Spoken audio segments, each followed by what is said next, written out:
You may have read something, or maybe you heard a lecture or something. But if you bring an explanatory model to a living, breathing, human, sentient being in front of you and don't listen to the being that they are projecting of themselves, then you're doing violence to that person.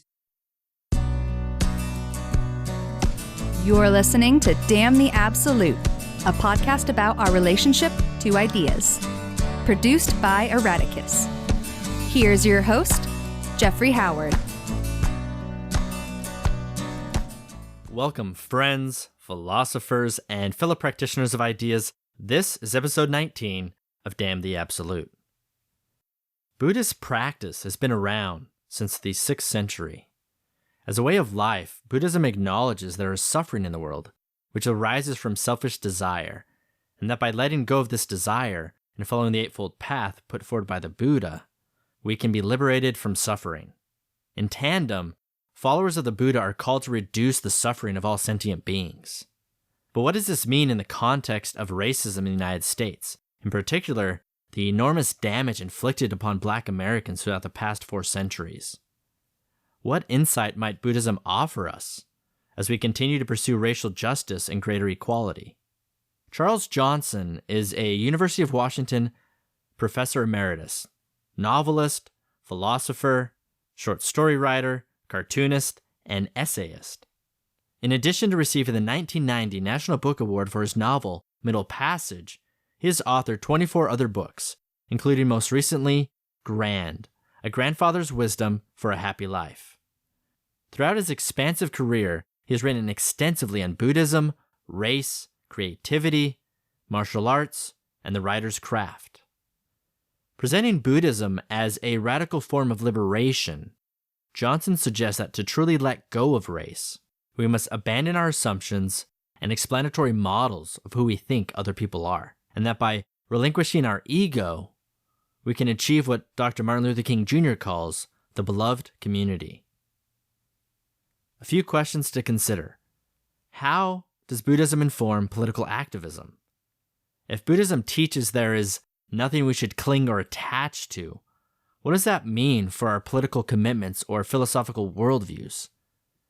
And how do we navigate the tension between letting go of race while amplifying awareness of its continuing negative impacts on people of color? I hope you'll contribute to the conversation. Well, Charles, welcome to the show. Thank you for having me, Jeffrey. It's a pleasure to be here. We have an initiating question we like to ask at the beginning of the show. What is a viewpoint you've held in adulthood you were confident wouldn't change that's actually shifted dramatically for you? Well, I guess the one idea or experience that has transformed most for me has to do with my being a writer and someone who uses language as his tool. I've been publishing stories and drawings and so forth, and essays and other things for 56 years now. So language is my medium. But one of the things I've come to realize, and I'm pretty sure it's through Buddhist practice, is that language can be dangerous. Language is powerful. It can create illusions. And so I'm very, very careful about how I speak. I want to present myself in such a way that I'm offering right speech, as we say in Buddhism, and careful speech. So yeah, that's changed for me a lot. My faith in the language to take us to the truth has been disabused a little bit. It's a wonderful tool, but I think we just have to understand language as being only that, a tool. I think you'll find a welcome audience here who resonates with that notion of language as a tool. For those in the audience who are less familiar with Buddhism, what are a few key concepts that are central to understanding Buddhist practice or Buddhist thought? Well, Buddhism is 2,600 years old. There is a tremendous amount that has been written by Buddhists and about Buddhists, sutras and commentaries on sutras across several different traditions, the Theravada tradition, the Mahayana tradition, right? But actually, Buddhism is extraordinarily simple because it is about our experience of life itself. And a central concept, at least two central concepts, would be the presence of suffering in our lives and in the world, and impermanence. And when I say impermanence, what I mean, quite simply, is that everything dies, ultimately, comes into being and passes away. That often, for many of us, all of us perhaps, causes suffering. You know, that feeling of loss. So this is where the Buddha Dharma begins. If someone is going to be a Buddhist, regardless of your tradition in the Buddhaverse, you know, regardless of what branch of the Bodhi tree that you practice, there are a couple of things that must be accepted. One of those things is the Four Noble Truths. They are common to all forms of Buddhism, and I'll explain what they are. The first Noble Truth says simply the obvious. There is suffering. That exists. The second Noble Truth is this. The cause of suffering is selfish desire. In Sanskrit, the word used is trishna. Trishna. It means thirst or craving. The cause of suffering is selfish thirst or craving. The third Noble Truth is don't despair. There is a solution to this experience of suffering and a resolution for it.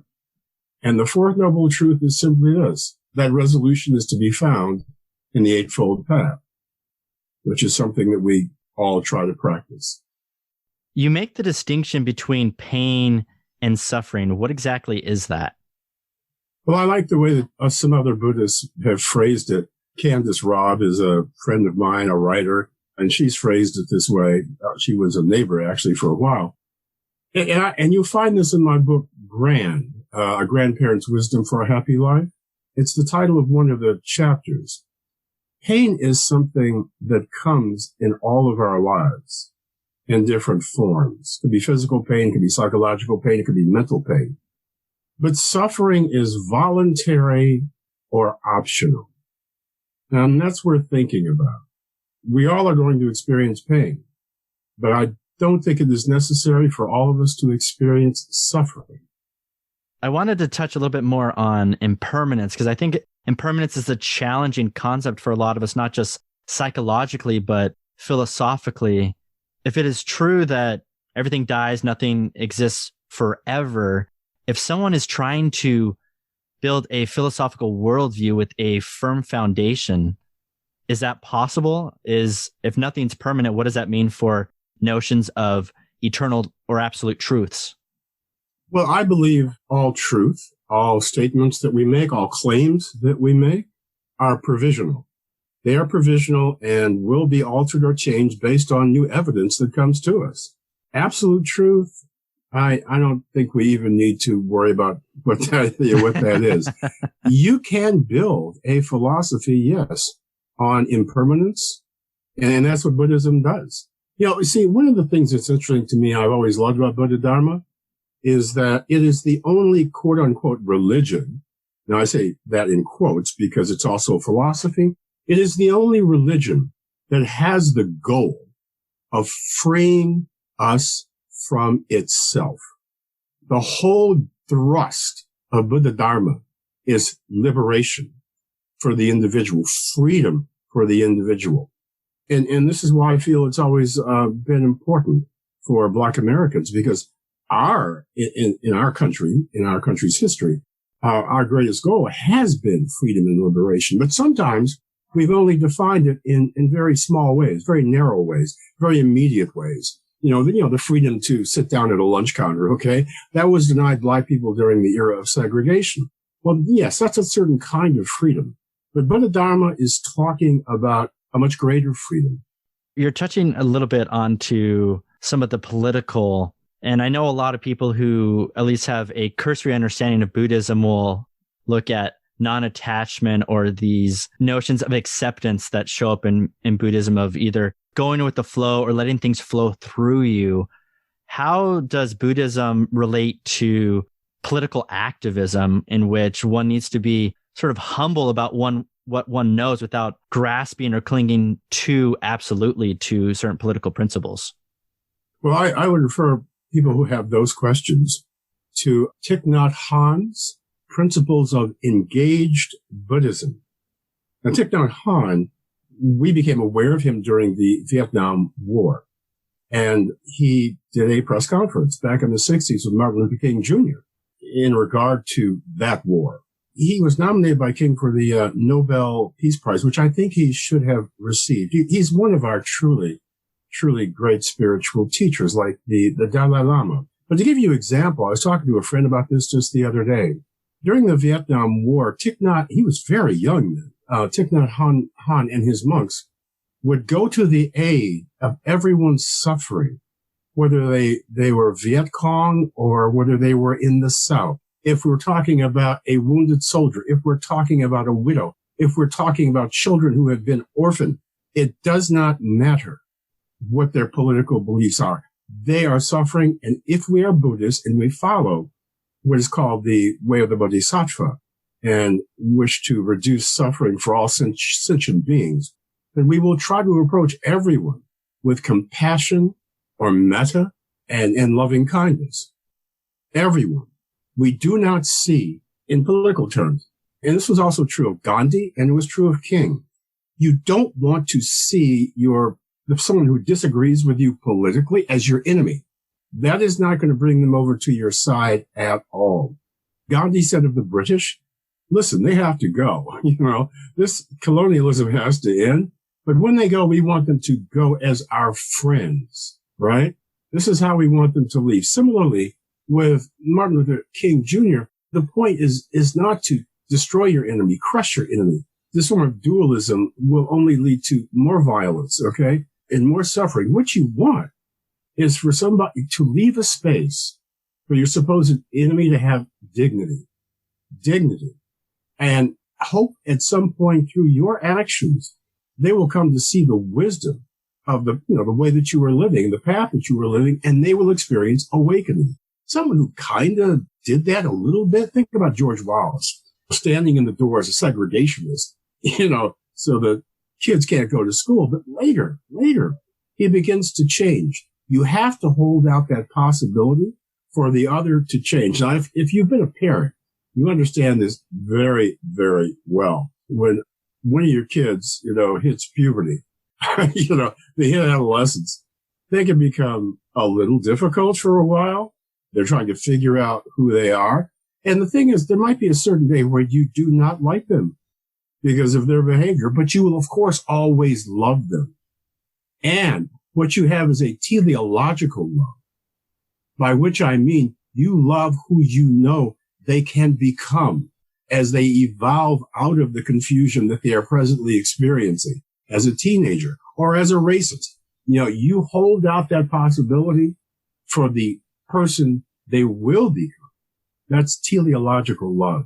You're speaking about political activism from a place of love and expanding the circle. What role does anger have in activism for a Buddhist? I think there are a lot of people in United States history, especially including right now, who have good reason to be very angry and frustrated in a lot of circumstances. What role or what place does anger have in a Buddhist life when it comes to political activism?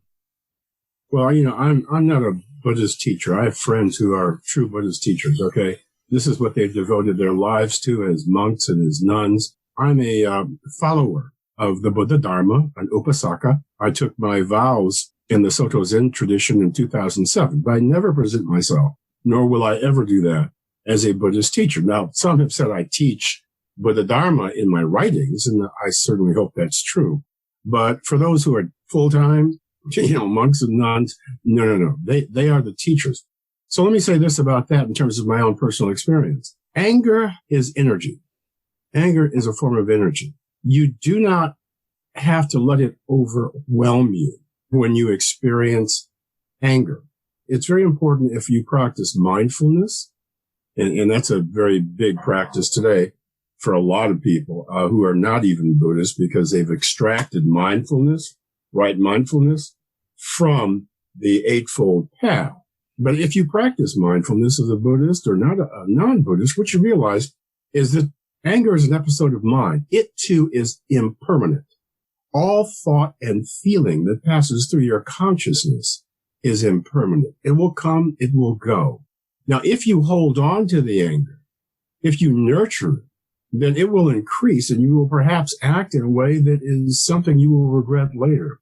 Far better it is to recognize dispassionately the thoughts and the feelings that pass through your consciousness and choose to act upon those who will cause the least suffering in the world, okay? And those that you have a sense will cause suffering, those are the ones you let expire. You let the energy dissipate, if that makes sense. You know, you can transform that energy of anger into something positive. In your essays, Charles, you talk about spiritual decline in the United States. When you talk about this, what comes to mind for you when you see evidences of this? Well, I've been thinking about this for quite a long time. What comes to mind for me is the lack of civility, the way that we talk to each other in a way that tears each other down. And I see it in the violence, the really tragic violence that we seem to be having every week in one form or another, from mass shootings to all kinds of loss of life for children even. This is a dangerous moment in American history. I truly believe that. It's an extremely important moment in American history, and I would like to see us come through it because I have a 9-year-old grandson. I would like to see his future be one in which he does not have to live in fear if he goes to a supermarket or a grocery store or a movie theater or any place where large numbers have gathered and fear for his life. Those are observations that align with some of my own. If you were to diagnose some of the sources of this fear and anger, where do you think some of that comes from?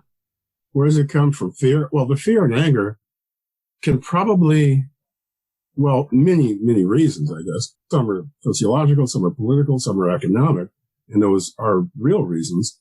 But at the base of it, the fear is the fear of the ego about its own extinction, the fear of death for the ego or suffering by the ego. And one of the things that we constantly work on as Buddhists is our ego. They're trying to take our ego out of our actions and dealings with others. Yeah, I think a lot of people right now are scarred and scared. A lot are wondering about their own survival and health and well-being. You've touched on the legacy of Dr. King already, and I'd like to lean a little bit more heavily into that. The beloved community is a term that's pretty inseparable from his legacy. And it's something that's come up in a lot of your work, including your book, Dreamer, which is a novel pertaining to some of his life. What does the beloved community mean to you? Well, in my first published article in Tricycle, this was many, many years ago, the editor gave the article the title, A Sangha by Another Name, a Sangha. Sangha is the Buddhist community, the community of Buddhists who support each other. We have three things in which we take refuge. One is the Buddha. The other is the Dharma, which is the teachings of the Buddha.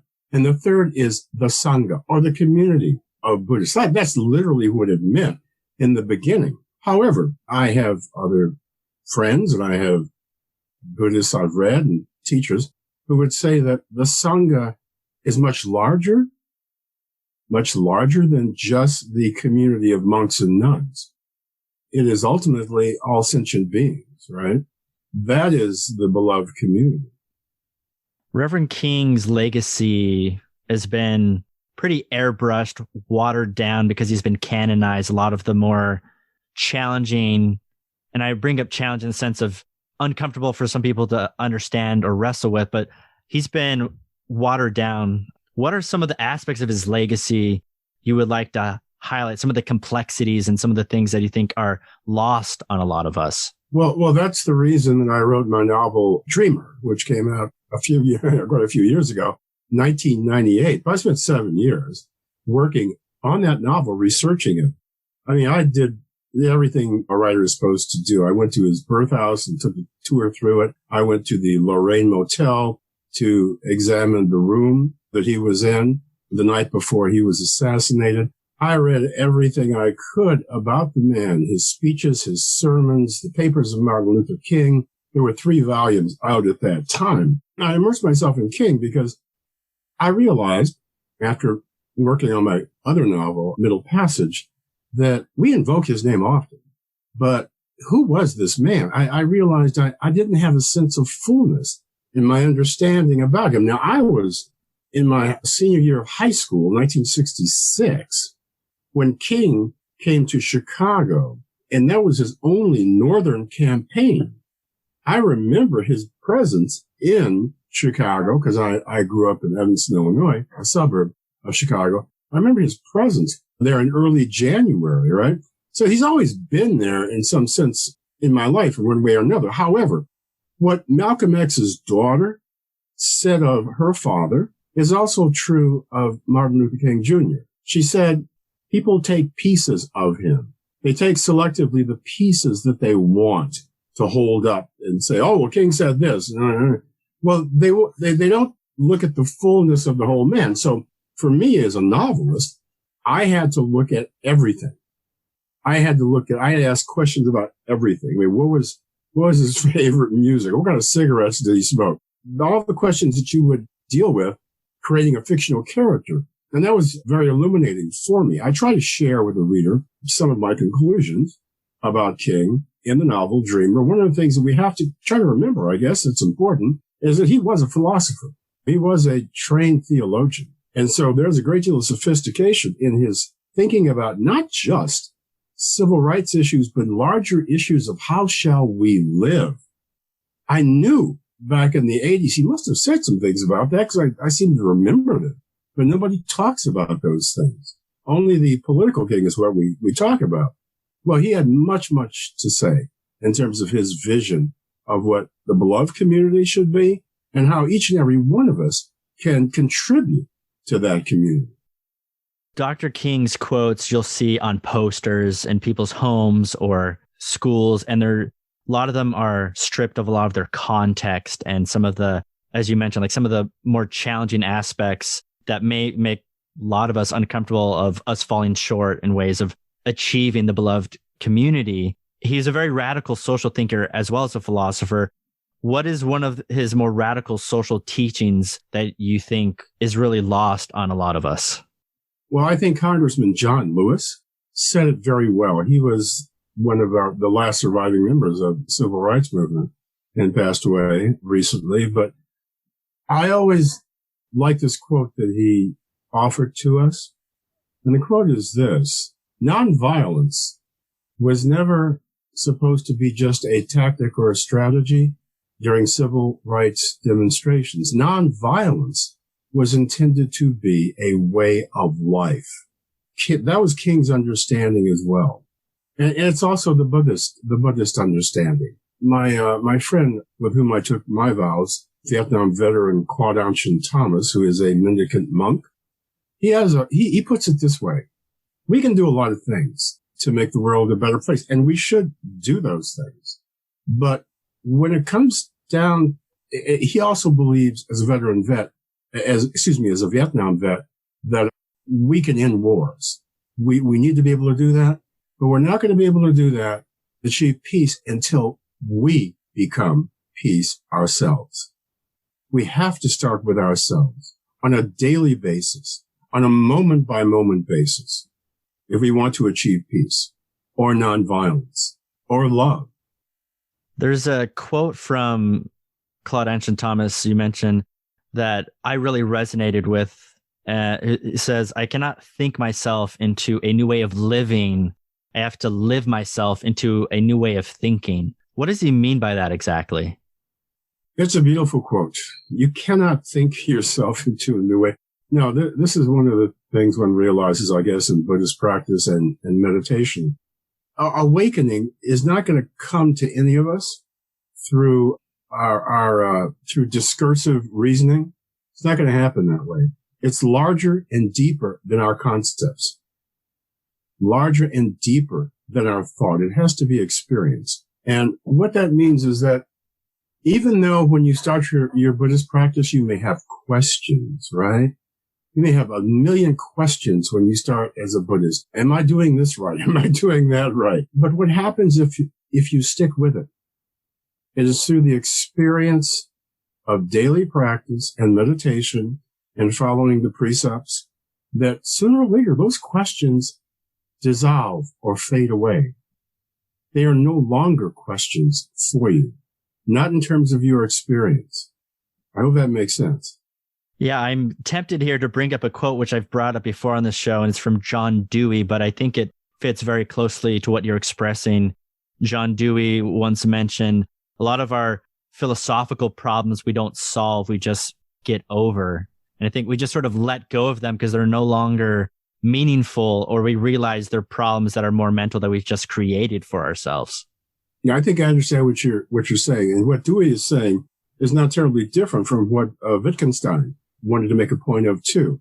A lot of our philosophical problems, but also other problems we have created for ourselves, first of all. And upon close examination, they will dissolve. They will fade away because they're not really problems. Yeah, Dewey's real good. The pragmatists are pretty good at that. Hello, friends. Jeffrey here. Please go ahead, take a quick moment to click that subscribe button and rate us. It really helps us to further grow the community around Damn the Absolute. Enjoy the rest of the episode. Digging a little bit into some other philosophies here, in Buddhism, the sense of the self is an illusion. There's not an essential self. And I'm wondering, what connection do you see between this Buddhist notion of no self with the anti-essentialism that you find in existential thought or in American pragmatism? Well, that's a very good question. And I'm glad you asked it because people always ask this question. There's a phrase, it's a Pali phrase that I think about all the time. Anicca, dukkha, anatta. Anicca means that things are impermanent. They die. Dukkha means there's suffering. Anatta means there is no self. There is no self. But now we have to be very careful about this. If you look at the sutras, you see that the Buddha refers to his disciples by name. There is Ananda, over there. There is this disciple over there. This is conventional speech, obviously, right? You have a history, I have a history, and so forth. Because the Buddha said this, I am teaching you the doctrine of no self, but if you become attached to it, I will teach a doctrine of self, because the whole purpose is not to become attached. So in terms of conventional reality as opposed to absolute reality, samvriti satya as opposed to paramartha satya, yes, you are an individual. You have a history. There's nobody who's ever lived like you before or will be like you ever again. But when we really begin to examine things, what we realize is that what we call the self is a construct. It is a social construct. It is not permanent. It is not an essence by any means whatsoever. The way I often like to put this is, we are not nouns. We are verbs. We are not being. We are becoming, if that makes sense. Alfred North Whitehead, the wonderful philosopher, put it this way. We have to be careful of the fallacy of misplaced concreteness. And we do that often with the self, the I, the me, the my, myself. But no, we are processes. We are not products. Nouns, verbs are not nouns. Yeah, it's also, and this is also attributed to Whitehead, the notion of we often mistake the map for the territory. And that's an interesting way of putting it. Yes, that's a good way of putting it. Or similar in Buddhist tradition of mistaking the finger pointing at the sun for the sun. Or the moon, yeah. Or the moon, yes. Excuse me. Yeah, no, that sounds exactly right to me. Naturally, you've written a lot on race and Buddhism. What do you find particularly appealing, or what do you think is particularly appealing about Buddhism for Black Americans? Well, again, to state what I said before, if there is a eidos or essence, if you like, of Black American history, from slavery through segregation to the present moment, it is the desire for freedom. And I really do think that the Buddha Dharma offers that in the most radical way possible. Buddhism is one of the most radical ways of looking at the world, because you're looking first at the source of your experience of the world, which is your own consciousness, your own mind. That is where your experience of the world begins. And so, do you understand your own mind, its operations, how consciousness, performs in moment by moment in your existence, how your perception takes place? This is very radical, okay? More radical than anything that I've ever seen in terms of political philosophy. When you are speaking to others in the Black community or any Black community or other communities of color about Buddhism as a radical form of liberation, I'm sure there are some in the group who push back. What are some of the criticisms that some people do have when they push back against this idea of Buddhism as a meaningful form of liberation? Well, again, I'm not a Buddhist teacher. I'm a writer who happens to be a practicing Buddhist. Now, I have friends like Lama Choyen Rangdrol, who is a Buddhist teacher and talks to groups of Black Americans all the time about what might be beneficial if they were to begin, Buddhist practice. I think my friend Jan Willis also, who is a Tibetan Buddhist icon, one of the first Black Americans to embrace, the Tibetan Buddhist path. I'm sure she has encountered this as well. I think the pushback that you may get most from anybody, not just Black Americans, but anybody, might possibly come from Christians. It might come from people who have a Christian point of view. Now, I was a cradle Christian. I was, born into the African Methodist Episcopal Church, so I grew up with that.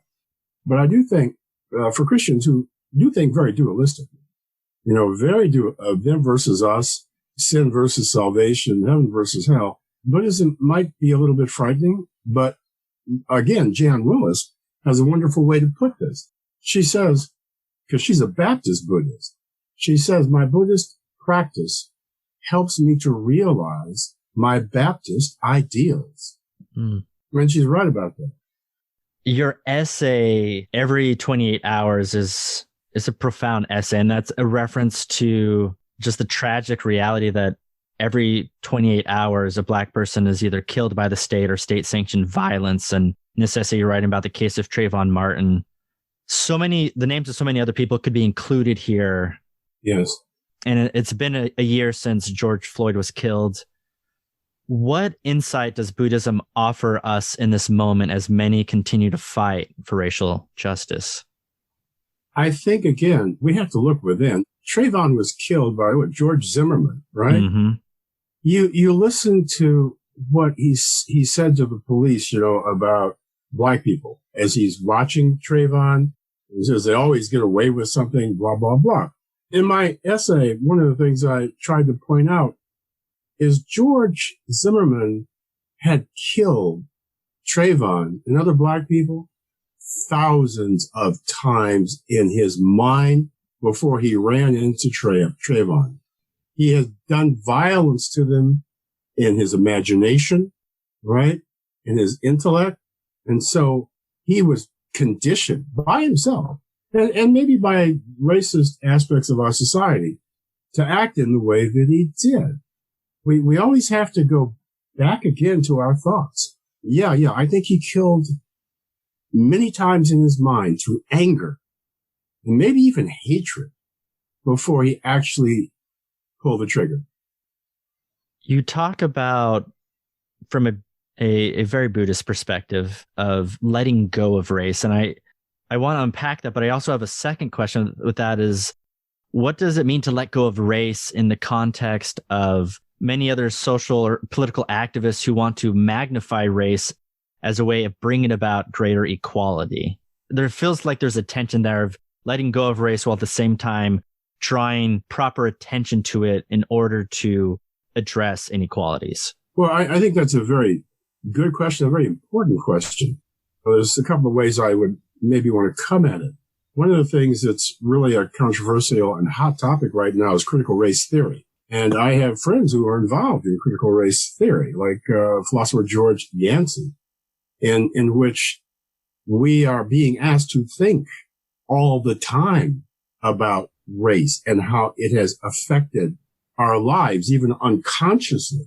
Now, I think there's a truth in that because of the nature of what happened from Reconstruction all the way through the era of segregation. Many white Americans are totally unaware of the privilege that they experience in the communities that they live in. 80% of white Americans live in all white communities, for example. So there is some value to be gained by looking at the history of race, all right? Because it does have a history. And we could even trace it back a couple of centuries ago to see the formation of racist theories or race as a theory, right? But my position is simply that race is a lived illusion. It is a lived illusion that has caused enormous suffering all around the world. How do you let that go? I know how you let that go. Stop thinking about people in terms of your ideas about them. You see an individual, stop, listen, deeply listen to that person, who they are, what they, in terms of what they're saying. They will express themselves to you right here, right now, okay, in the present moment. And you will gain understanding of who this person is without your presuppositions, prejudices, and preconceived ideas or explanatory models for what you think this human being is. You have to give up your presuppositions. You see what I'm saying? Your prejudices, and just listen with epistemological humility to the other right there in front of you. When it comes to discussions around race, there are some who want to advocate for a more sort of colorblind approach to some of these questions, or even maybe that's ignoring race is how some critics of that view would say, but taking either a colorblind approach versus some who want to, in a more critical race tradition, would alternatively want to highlight that to increase the awareness of the advantages white Americans or other racial groups have had over others. What are your stances or views on this more colorblind approach that has, I know, been around at least for a few decades, pretty predominant? Yeah, it's been around for a while. It's been abused, that term colorblind. It certainly, I guess, was well-meaning. Maybe back in the 60s, there would be white people who would say, oh, I don't see race, I don't, but that's not true. Of course you do. You see if this person is somehow different from you in a surface cosmetic way. Then, perhaps different complexion, perhaps different features, whatever that might be. You're not blind. You're obviously seeing that. But what the danger is making assumptions on the basis of that about another individual. That is a way of doing violence to them. You may have read something, or maybe you heard a lecture or something, but if you bring an explanatory model to a living, breathing, human, sentient being in front of you and don't listen to the being that they are projecting of themselves, then you're doing violence to that person. So the best thing is humility. Don't make assumptions. As one of my friends likes to say, if you make assumptions, you make an ass, A-S-S, out of you, and me. Any assumptions about others, you're on dangerous ground, and particularly any oversimplifications about other people. That is a very dangerous and logically fallacious path to tread. This raises a lot of difficult questions. I don't think we're going to solve all of these today, but I think you offer some really clarifying thinking that I appreciate.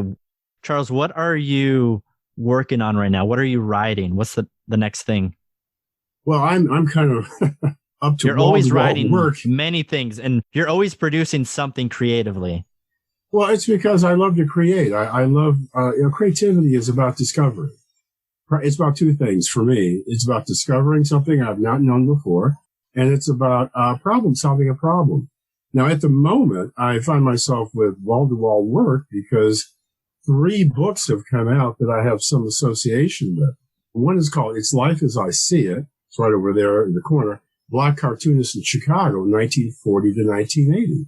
And I'm one of those cartoonists who grew up in Chicago and spent a large part of my life working as an illustrator. There's a show associated with the book, It's Life as I See It. It opens on the 16th in Chicago at the Museum of Contemporary Art. That's one project I'm involved with. Another project is the Chicago Quarterly Review's latest issue number 33, which is an anthology of work by other Black American writers. I served as guest editor for this issue, and we started working last summer on it. So we have some fine writing by award-winning, well-known, and emerging Black poets, artists, essayists, storytellers, and so forth. So we're setting up right now bookstore Zoom visits for the writers to read their work late this month, August, and into September. Now, the other third thing that I have to do some promotion for is the second novel of the great novelist Ralph Ellison called Juneteenth. And it is out now, a new edition. In 1999, when the first edition came out, I wrote a preface. But for the new edition, I wrote a more expanded preface that is there in the front of the book, which was basically given to us by the great Ellison scholar John Callahan. He took Ellison, this is posthumous. Ellison died before he could finish the book. And Callahan and a couple of other scholars made sure they went through thousands of pages of his notes and drafts to construct the book that they think he would have given us. So those are things I'm working on at the moment. Well, I look forward to reading some of those. I appreciate you coming on the show, sharing so much of your wisdom with us, and good luck with all your future projects. You're very kind. Thank you. Thank you for having me on. All blessings to you.